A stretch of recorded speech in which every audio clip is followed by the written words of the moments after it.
Bonjour à tous, j'espère que vous allez bien et que vous passez un bon dimanche. Aujourd'hui on se retrouve pour un vidéocast sur le sujet du perfectionnisme et de tout ce que ça cause de problèmes dans ma vie. J'ai remarqué à plusieurs reprises que quand je faisais des vidéos sur des sujets comme ça qui pouvaient beaucoup m'impacter, comme l'anxiété, le perfectionnisme, etc., la solitude, machin, en fait il y a plein de gens avec qui ça résonnait. Et c'est génial parce que du coup on relate, on est tous ensemble dans ce bateau et ça a l'air de vous plaire. Donc je me suis dit qu'aujourd'hui on allait faire ce sujet là. Je me suis munie de mon iPad sur lequel j'ai pris des petites notes et c'est parti. Avant de commencer la vidéo, je voudrais juste vous dire un petit peu de background sur ma personnalité. J'ai 21 ans depuis quelques mois, donc je suis une petite balance. Je suis actuellement en master de sciences politiques. Juste avant ça j'ai fait une licence en sciences politiques et relations internationales et j'ai vécu pendant 6 mois à l'autre bout du monde, en Corée du Sud. Et parallèlement de ma vie d'étudiante, hyper bonne élève, je suis créatrice de contenu sur les réseaux sociaux. Si vous venez de me découvrir, welcome, n'hésitez pas à venir me suivre sur YouTube, sur Instagram, sur TikTok. Et si ça fait longtemps que vous êtes là, merci de toujours être là, ça me fait trop plaisir. Je pense qu'un des plus gros problèmes dans ma vie, c'est la peur de mal faire. C'est le plus gros frein de mon quotidien, de mon existence. Je pense que la base des bases, c'est de dire que ça part d'un manque de confiance en moi. C'est sûr, c'est indéniable. Je ne le pensais pas. Moi, j'étais persuadée qu'à ce stade de ma vie, j'avais confiance en moi. Mais ma psy m'a dit que, au vu de tout ce que je lui racontais, ça prouvait un manque de confiance en moi. Cette peur de mal faire, ce perfectionnisme, etc. Ça criait pas confiance en soi. Je dirais pas que c'est un manque de confiance en soi physique, vous savez, genre la beauté, la minceur, etc. C'est pas ça. C'est un manque de confiance en moi dans ma tête. C'est un manque de confiance en moi dans ce que je fais, dans ce que j'entreprends, dans mes cours, dans mes notes, dans mes dossiers, ma vie professionnelle et ma vie étudiante, par rapport au chemin que je choisis, aux choix que je fais, aux décisions que je prends, et ça passe dans tout. Des choix très relationnels, amicaux, amoureux. J'ai du mal à faire des choix, j'ai peur de mal faire constamment. Et ça impacte beaucoup mon quotidien. Je l'ai remarqué à plusieurs reprises. Je pense que ça crée quelque chose qui s'entremêle avec l'anxiété et ça touche tous les domaines de ma vie. J'ai déjà fait cette réflexion dans l'amitié tout simplement, où j'ai peur de pas être assez bien, je overthink absolument tout. Je pense que je ferai une vidéo dédiée à l'amitié en elle-même parce que ça c'est un gros sujet et je pense que j'ai pas mal de choses à dire. J'ai pris pas mal de notes et je les ai réparties en plusieurs catégories. On a les réseaux sociaux, la vie personnelle, les études et validation académique et professionnelle. Concernant ma vie personnelle, faut savoir que je suis hyper maniaque. Concernant le rangement, c'est un truc que j'ai développé quand on a déménagé dans la maison dans laquelle je vis actuellement il y a un peu plus de 10 ans. Je suis devenue maniaque. J'ai commencé à beaucoup ranger, beaucoup trier, beaucoup enlever des choses dans ma chambre. Je suis devenue le genre de meuf à avoir une chambre blanche sans rien. Sur les meubles il y avait 3 pauvres choses qui étaient assises, genre c'était un musée d'art déco ma chambre, c'était un hôtel, c'était un truc, une chambre d'hôtel quoi. Il y avait très rangé, c'était la mode maison du monde Ikea en 2016 et je pense que c'est un peu devenu un truc où je voulais que tout soit parfait tout le temps. Et en fait j'ai remarqué depuis quelques temps que j'ai décidé de sortir de ce schéma là, donc je suis toujours très organisée comme personne et j'ai l'impression que c'est un peu une manière pour moi de rassembler mes esprits, de m'aider à aller mieux dans mes prises de décision. Et je pense que tout ça tire sur le côté du perfectionnisme parce que mon perfectionnisme il touche beaucoup d'aspects de ma vie et il touche ma chambre en fait, il touche mon espace de vie. J'ai besoin que tout soit parfait, mais maintenant je suis beaucoup plus laxiste là-dessus. J'aime quand mon espace de vie est rangé, que ça me ressemble. Je suis moins chiante, là où vraiment avant j'étais en enfer. Hop là, je vous interromps dans la vidéo, on va parler de Eve & Co qui sponsorise cette partie de la vidéo. Comme vous pouvez le voir sur mon visage, j'ai des petits boutons en dessous de la bouche, c'est mes boutons de règles habituels. C'est dans ce genre de moment que je me dis les règles sont vraiment là pour nous assommer en tant que femme. Heureusement que j'ai un bon allié pendant cette période compliquée chaque mois. Franchement ça y va, chez moi on a de la culotte Eve & Co. C'est simple, c'est parce que c'est mes préférée. Je n'ai jamais connu une situation de fuite avec ces culottes. Les culottes menstruelles remplacent totalement les protections de type serviette ou tampon hygiénique. Vous n'avez besoin d'aucune autre protection. Il n'y a pas d'odeur, pas de fuite et ça vous tient pendant 12 heures sans la changer. Ça fait 1 an et demi que je travaille avec Eve & Co, donc ça me fait trop plaisir parce que à chaque fois j'ai toujours les mêmes retours ultra positifs de votre part. Des gens en commentaire qui me disent qu'ils les achètent et qu'ils adorent et c'est la meilleure propagande que je puisse faire. Franchement très sincèrement les culottes de règles ça a changé ma vie. Je vous l'ai déjà dit mais je vous le répète, c'est un des meilleurs outils qui a été inventé pour le porte-monnaie des femmes mais aussi pour notre santé. Ça évite qu'on se mette plein de produits toxiques dans le corps. Là on est sur des culottes en coton, la marque est certifiée Bicorp, c'est une marque française, enfin bref c'est que du bénéf. Pas de fuite, pas d'odeur, pas de problème, j'ai jamais eu de soucis avec mes culottes de règles. Je les recommande à toutes mes amies et je vous les recommande à vous aussi. Moi je les change 2 fois par jour, une fois le matin et une fois avant d'aller dormir. Tu la mets, tu la portes, à la fin tu l'enlèves, tu la rinces à l'eau froide, tu la mets à la machine et voilà, ta culotte est reprête. L'absorption elle est super, on a l'impression de porter une culotte normale normal, donc c'est hyper agréable. Bien évidemment tu restes sec toute la journée. Et moi ce que je sais c'est que ça change la vie au point où quand on les a testés une fois on ne revient jamais en arrière. Si vous connaissez pas, il faut que vous testiez et là je pense que j'ai le meilleur code promo ever pour vous. Il y a encore quelques réductions du Black Friday sur le site, jusqu'à moins 70% sur plein de culottes et avec le code Lilybelle, tu as 2 culottes menstruelles offerte en plus. Pour profiter de l'offre c'est simple, tu ajoutes un produit à ton panier, puis tu ajoutes un pack de 2 culottes et tu verras que le pack de 2 culottes va devenir gratuit d'un coup. C'est la plus grosse offre de l'année et il reste quelques heures pour en profiter parce qu'on est vraiment loin du Black Friday là. Je vous invite à aller voir tout ça, le lien est dans la description et je sais que vous allez kiffer. Moi je t'invite à me faire un retour sur ton expérience, ça m'intéresse beaucoup. Je pense que mon perfectionnisme il se voit dans ma vie personnelle aussi sur le côté l'organisation. Je suis ultra organisée dans ma volonté d'être parfaite tout le temps. Dans mon quotidien j'ai besoin que tout soit rangé dans ma tête et dans mon espace de vie. Et dans ma tête c'est important, sauf que le problème c'est que j'ai tellement de choses dans ma tête de par mon hyperactivité et mon anxiété que j'ai besoin d'avoir une organisation léchée. Et ça c'est terrible parce que j'en arrive à des stades où si j'oublie de faire quelque chose qui est dans ma to-do list ou que je fais mal quelque chose ou je passe à côté de quelque chose etc. En fait je m'en veux. De toute façon j'aurais dû le savoir, j'aurais dû le voir venir etc. Hyper toxique. Et du coup j'ai genre des calendriers, des agendas, des listes, des to-do list, des carnets etc. que je tiens à jour au quotidien. Surligneur, à machin, couleur, organisation, de rangement précis, dossier, classeur, etc. Ça aussi c'est une partie de mon perfectionnisme parce que quand je le fais pas, bah c'est l'enfer. Genre je me sens pas bien, je me sens bordélique alors que j'ai juste pas écrit une to-do list en suivant les bonnes couleurs. Voilà, c'est pour vous dire un petit peu le niveau de folie. Et j'ai remarqué que je perdais beaucoup de choses si je faisais pas ça. Soit j'oubliais, soit je perdais beaucoup de choses. C'est un peu l'enfer parce que ça m'est arrivé trop de fois avec mon pass Navigo. Je perdais tout le temps mon pass Navigo. En fait j'ai tellement de trucs dans ma tête que je le perdais tout le temps. Je l'oubliais. C'est pour ça que j'ai maintenant un système où j'ai mon pass Navigo sur mon téléphone, comme ça je suis sûre de pas le perdre. Genre je sais où il est tout le temps. Mais c'est chiant. En fait mentalement c'est chiant parce que t'es tout le temps dans un truc de stimulation de il faut pas que j'oublie les choses. J'ai aussi la volonté d'être parfaite dans mes relations. J'angoisse de ne pas être assez bien. Comme je vous disais, je pense que je vais faire un épisode sur les relations de manière générale parce que franchement je pourrais en parler pendant 1 heure. J'ai peur que les gens ils ne m'aiment pas. Et ça c'est un gros problème parce que je suis prête à sortir de mes gonds, à tout faire, à être là, à être une personne que je ne suis pas juste pour qu'on m'aime. Voilà. On en parlera dans un autre podcast. Aussi un problème c'est que je veux tout le temps tout contrôler. Toutes les situations, tout ce qui se dit, tout ce qui se fait, tout ce que je fais, tout mon quotidien, je veux tout contrôler. Je veux que ce soit parfait. Et j'aime avoir toujours raison. Et ça c'est terrible parce que dans un argument, comme on dit en français, dans une dispute par exemple avec quelqu'un ou quand il faut avoir des arguments etc, je veux toujours avoir le dernier mot. Et heureusement j'essaye des fois de sortir de ce truc là, mais en fait j'ai l'impression que si j'ai pas le dernier mot, je perds la face et tout simplement je suis en mode je suis nulle. En fait voilà, je suis nulle, j'ai pas raison, je suis nulle. C'est très bête. Et je me suis déjà embrouillée plein de fois avec des gens juste pour ça, des amis à moi etc, juste parce que je veux toujours avoir raison. J'accepte pas qu'on me dise que j'ai tort et vraiment les erreurs pour moi c'est fatidique. Faire une erreur, quelle qu'elle soit, scolaire, professionnel, personnel, relationnel, je le prends ultra mal. En fait je me punis moi-même, je suis en mode voilà, encore une fois c'est la preuve, t'es nulle, t'es une grosse nulle, t'avais qu'à pas faire ça, t'avais qu'à être meilleure que ça etc.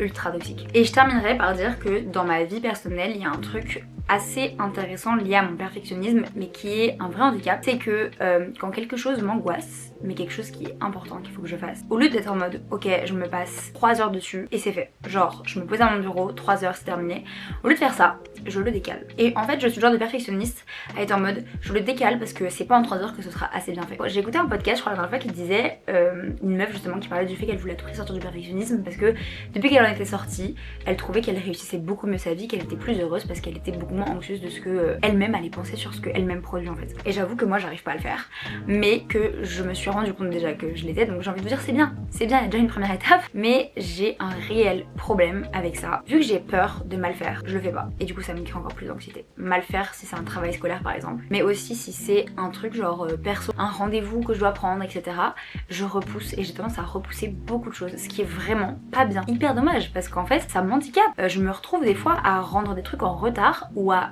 ne pas le faire. Il m'est arrivé de devoir postuler à un stage et en fait j'étais tellement anxieuse à l'idée de commencer ma lettre de motivation parce que j'avais peur qu'elle soit pas assez bien que du coup j'ai loupé la date finale de postuler pour le stage. Est-ce qu'on se rend compte de la bêtise que j'ai fait quand même? J'avais peur de mal faire ma lettre de stage, du coup je l'ai pas fait, du coup j'ai jamais postulé. Voilà, ça m'est arrivé 4 fois depuis 2 mois. C'est très grave et là j'essaie de changer mon mindset et d'être plus en mode il y a une offre de stage, hop je postule en 15 minutes, genre je fais ma lettre de motivation, j'ai déjà des trames qui sont préécrites etc, je la personnalise etc et je postule. Et en vrai genre vaut mieux postuler à plus que passer, mais j'ai remarqué vraiment que c'était une grosse erreur que je faisais de plus en plus, d'être en mode ça me fait peur donc je le fais pas, donc je décale. Et par exemple au lieu de prendre 1 heure par jour tous les jours pendant 2 semaines pour faire quelque chose, je suis en mode j'attends jusqu'au dernier moment, alors que j'aurais pu commencer il y a 2 semaines et faire 1 heure par jour. Mais moi je suis dans un mindset où 1 heure par jour c'est pas bien, il faut faire minimum 5 heures par jour de la chose, alors que c'est bête, petit step par petit step, c'est hyper important. Genre il faut mieux faire un peu tous les jours et être discipliné 1% better every day que tout donner à 100% un jour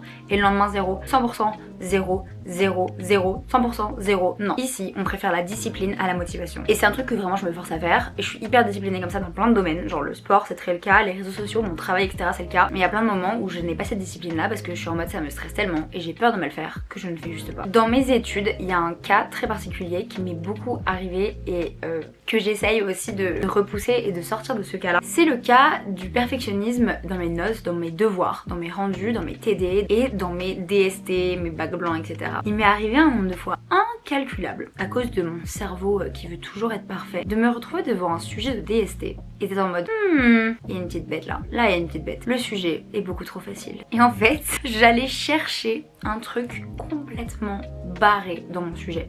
Genre, la prof nous mettait une problématique sur le sujet en première, genre. Et moi, au lieu de me dire je vais reprendre sa problématique et je vais faire mon devoir à partir de la problématique pour un DST que j'ai révisé 2 semaines avant, je faisais quoi? Je reprenais pas sa problématique. Je me disais non, il faut en faire une nous-mêmes. Je faisais toute une problématique, je faisais tout un développement et au final, je me retrouvais à avoir une note de merde parce que la moitié de mon devoir était hors sujet. Parce que j'ai cherché trop loin la petite bête.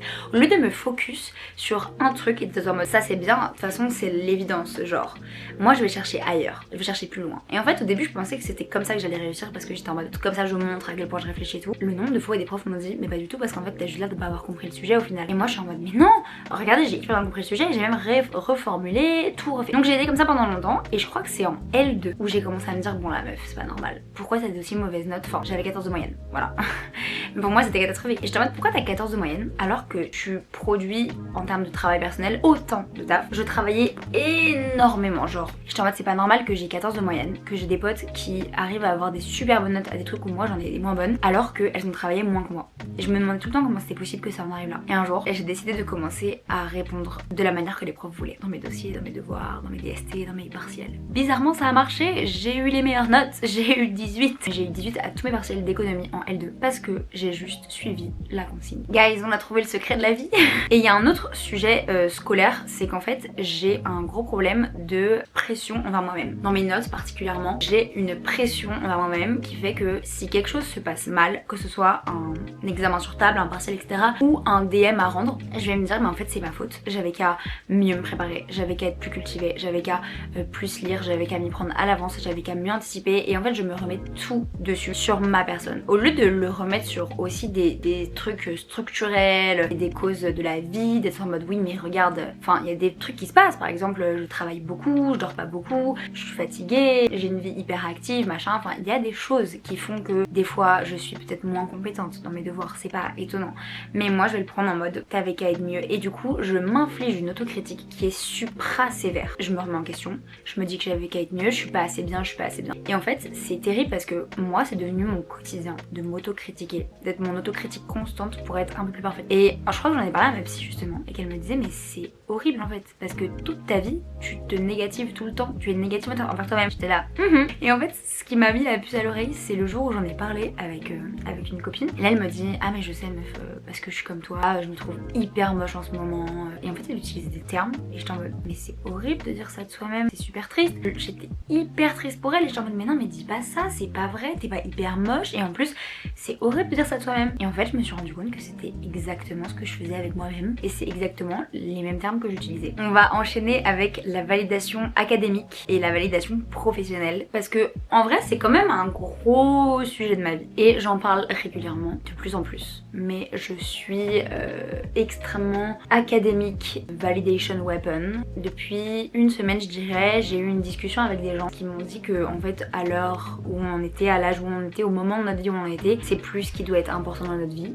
Les notes. Et j'étais en mode comment ça? En fait c'est genre remettre en cause le schéma de pensée que j'avais, hyper difficile à faire parce que vraiment après la discussion que j'ai eue, donc c'était il y a une semaine, je me rappelle très bien, j'ai fait une montée d'anxiété dans la rue. Là j'étais en mode ok je vais faire une crise d'angoisse, je crois que je vais me mettre à pleurer. Et j'appelle Timothée, j'appelle une fois, j'appelle deux fois, j'appelle trois fois, il me répondait pas. Je commence à stresser et là je me dis ok stop, lis ton livre. Rencontre-toi, on en parlera après. J'ai sorti mon livre, j'ai commencé à lire dans le métro parce que je venais d'arriver au métro, j'ai commencé à lire et c'est passé. Je suis rentrée chez moi, j'en ai parlé à ma mère et en vrai, en parlant à ma mère, ça m'a fait vachement bien. En fait, juste le fait d'avoir des gens qui me disent que je pense que j'ai tort entre guillemets, déjà ça je l'ai mal pris, mais en plus ils me disent que je fais une erreur parce que là la manière dont je pense, elle va me coûter ma vie professionnelle.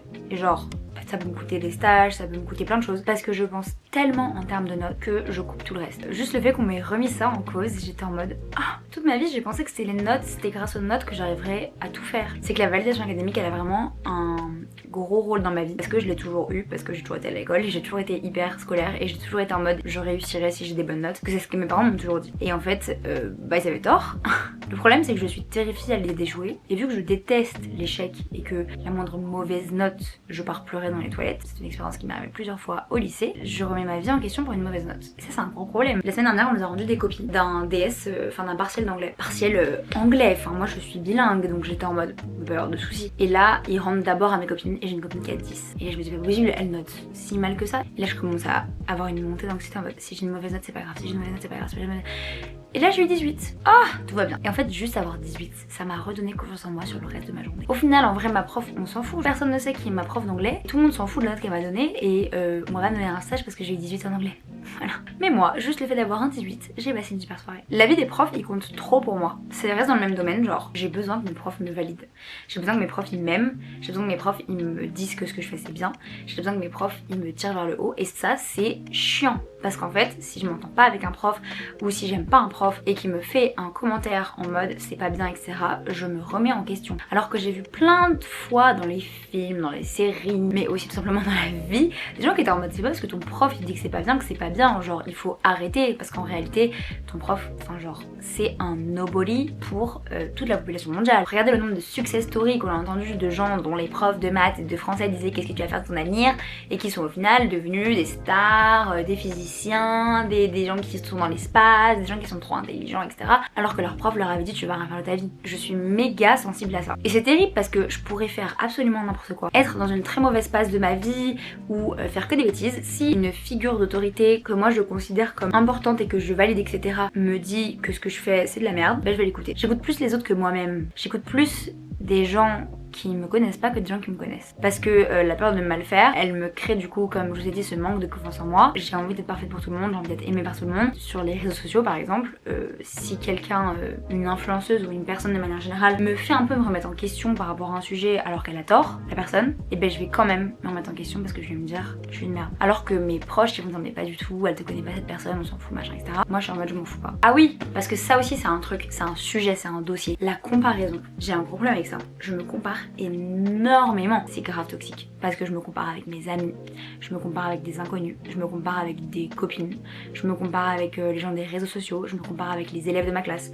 je me compare avec tout le monde. Et once again, la comparaison n'est pas tant physique que dans mon cerveau. Si c'est les gens de ma classe, je vais me comparer sur notre niveau d'intelligence, sur notre background, nos facilités, nos études, qui a fait quoi, qui a eu quel stage, qui a été dans quel truc, etc. Machin. Donc gros niveau de comparaison là-dessus. Si c'est des influenceurs face à qui je suis, ma comparaison va être grave différente. C'est pas du tout par rapport aux notes ou par rapport au parcours académique que je vais me comparer, mais par rapport aux idées créatives, aux statistiques, à l'entourage, au nombre d'amis influenceurs qu'ils ont. Est-ce qu'ils sont vraiment amis avec leurs amis influenceurs ou est-ce qu'ils sont juste potes de soirée à se dire bonjour? C'est n'importe quoi parce que je fais ça tout le temps. Je vais à de plus en plus d'événements et je parle à de plus en plus d'influenceurs. Mais il y a énormément d'influenceurs qu'en fait moi je suis depuis que je suis jeune parce que je suis la nouvelle génération de meufs des réseaux qui suis face à des gens de 27 ans. Et en fait ces gens-là, je les suivais quand j'étais petite, que ce soit Lena Situation, Maï Rap, Sandy Jules, Paola Catelli, etc.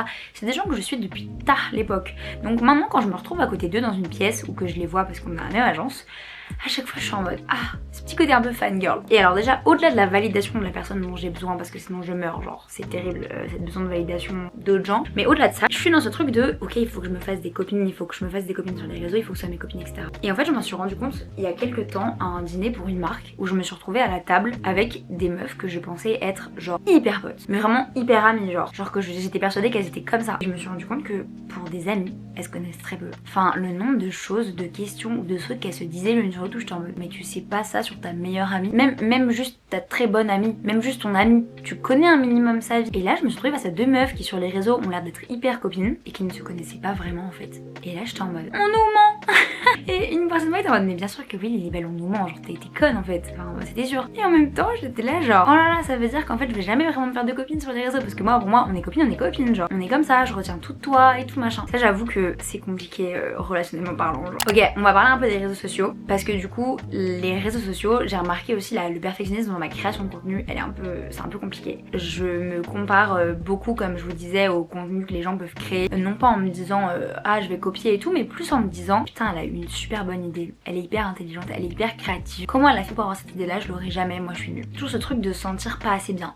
Et un jour j'en ai parlé avec je sais plus qui m'a dit mais Libelle c'est normal, t'as pas le temps, t'as des études à côté, genre les gens qui font ça c'est leur job full time. Donc en fait bien sûr qu'ils ont le temps de brainstormer toute la matinée sur un contenu qui vont prendre 20 minutes à filmer l'après-midi parce que ils vont penser à ça toute la matinée. Toi le matin tu te réveilles, tu vas en cours, tu prends le RER, tu vas à l'école, tu suis tes cours, machin, tu reviens à la maison, tu fais tes devoirs et après tu fais tes vidéos si t'as le temps. C'est normal que tu n'aies pas les meilleures idées du monde parce que tu n'as pas le temps de les avoir tout simplement. Et j'avoue que ça j'ai du mal à l'accepter mais en fait c'est un fait, une grosse réalité qu'il va falloir au bout d'un moment accepter et du coup c'est normal que je sois pas aussi forte ou aussi créative que d'autres personnes mais à chaque fois je me dis si je le suis pas les gens ils vont me renier quoi, ils vont se désabonner, ils vont se dire que je fais de la merde. Et là-dessus il y a un souci parce que du coup vu que je veux être parfaite dans ma création de contenu, je vais prendre plus de temps à faire certaines choses. Donc ça veut dire que je poste un peu moins de vidéos que ce que je pourrais le faire. Mais en même temps c'est normal parce que je répète, j'ai une vie à côté, j'ai des études à côté et donc je ne fais pas que ça. Donc les influenceuses qui sortent 5 vidéos par jour c'est trop bien mais elles font généralement pas d'études à côté. Et j'ai déjà un rythme hyper intense, enfin un TikTok par jour, un réel par jour,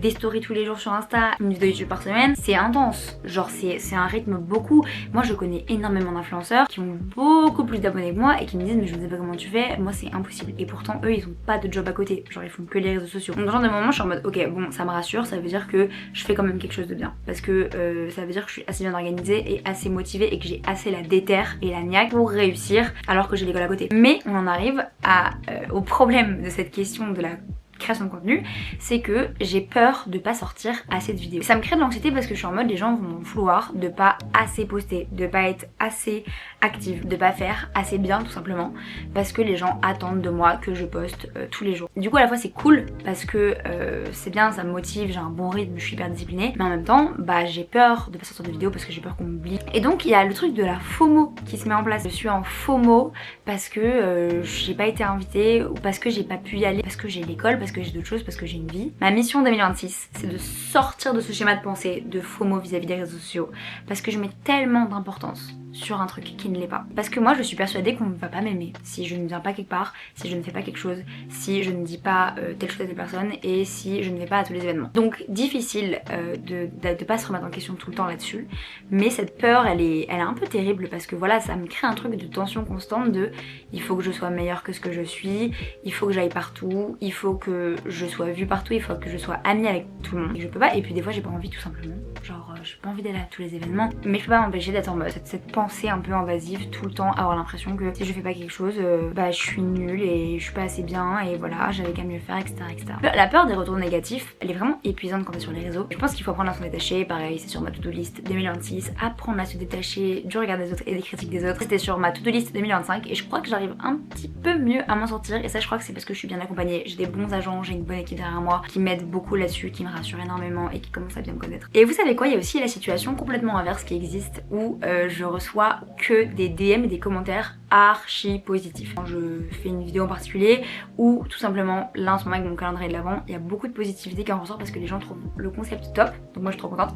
Et donc c'est un calendrier de l'avant de la culture, tous les jours je poste une vidéo sur un sujet de sciences sociales, de politique, de société, etc. Et je reçois énormément de positifs. Donc déjà c'est un peu fou et c'est hyper cool de recevoir autant de commentaires positifs, mais ça m'a créé un truc un peu toxique, c'est que mon cerveau s'est dit oh bon déjà tu reçois plein de trucs positifs c'est trop bien, mais maintenant il faut être mieux. Maintenant il faut performer encore mieux, il faut être encore la meilleure. Il faut faire mieux, il faut pas les décevoir, il faut poster plus, il faut travailler plus, il faut aller plus vite, il faut se mettre la pression. Et en fait je me mets la pression à moi-même alors que personne ne l'a mise. Vraiment les gens me disent juste j'adore ce que tu fais. Et moi je suis en mode oh, si j'adore ce que je fais, il faut que je sois encore mieux. Et je me mets une pression monstrueuse pour être encore meilleure, pour faire encore meilleur. Et vous plaire, et faire du contenu que vous aimez, et faire un truc qui va être apprécié par les gens. Et au lieu de voir ça comme quelque chose de trop cool, qu'il faut que je continue à faire, machin, etc. Ben je le prends comme un combat. Et je suis en mode si je ne poste pas de vidéos demain, les gens vont se désabonner de moi et vont me détester parce qu'en fait ce qu'ils veulent c'est que je poste tous les jours. Parce qu'en vérité quand quelqu'un me dit ce que tu fais c'est trop bien, faudrait que j'arrive à l'accepter et à être en mode merci.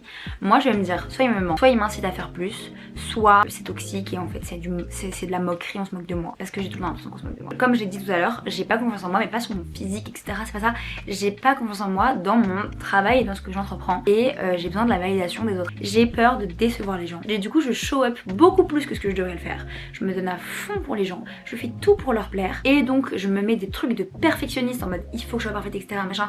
Je m'oblige à être cette personne parfaite. Alors que la personne en elle-même, peut-être qu'elle a dit ça juste par politesse et qu'elle s'en fout de ma gueule. Enfin bref, le perfectionnisme, ça rend tout plus compliqué. Ça crée de la procrastination, ça crée de l'anxiété, ça crée de l'angoisse, ça crée beaucoup de stress, ça crée de la déception de soi-même et beaucoup de manque de confiance en soi. Je vous dis tout ça en connaissance de cause.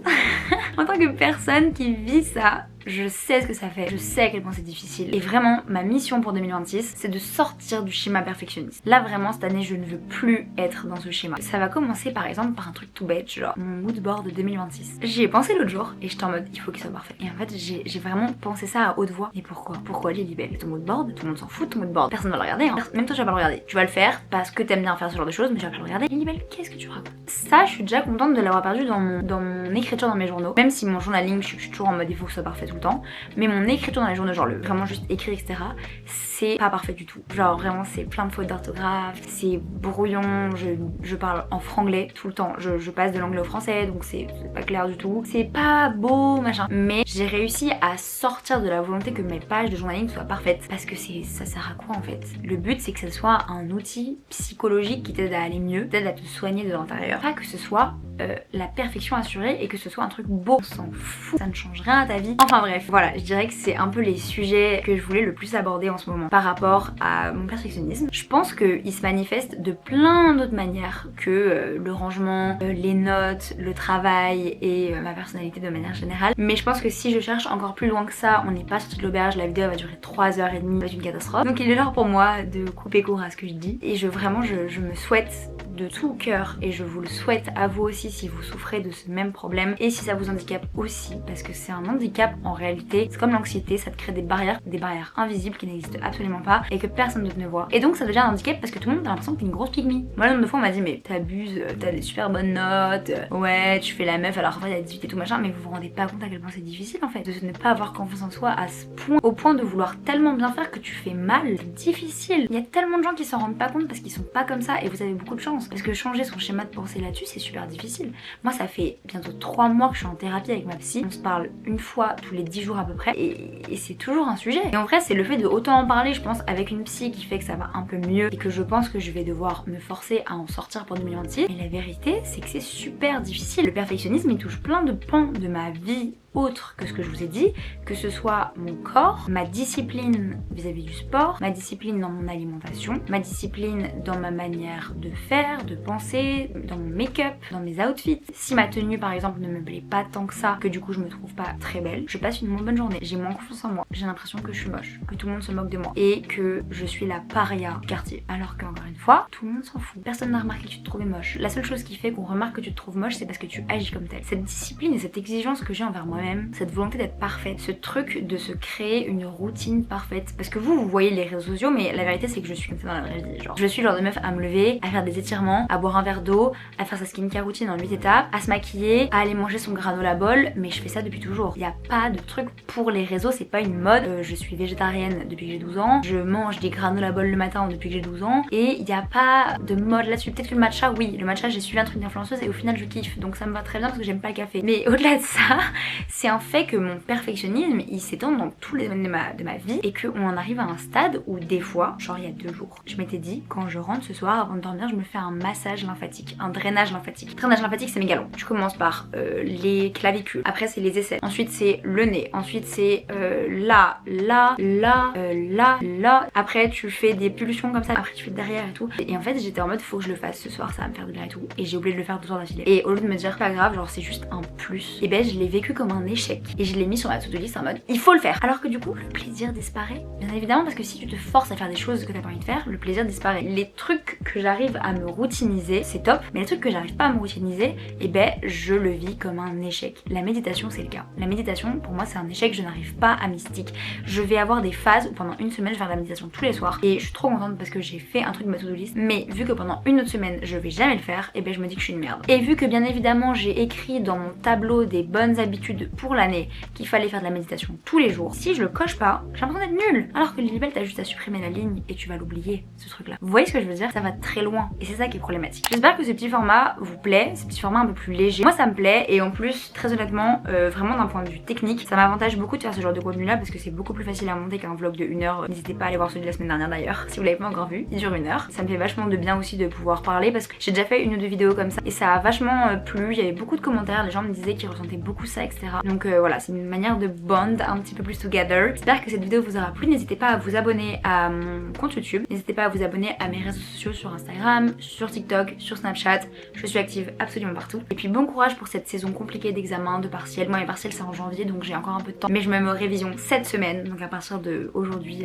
ça va bosser. Je vous fais de très gros bisous, merci d'avoir regardé cette vidéo, merci de me suivre, à la semaine prochaine. Et n'hésitez pas à aller regarder le calendrier de l'Avent de la culture, je passe beaucoup de temps à le réfléchir, à l'écrire et à le tourner et à le monter, ça me prend énormément de temps.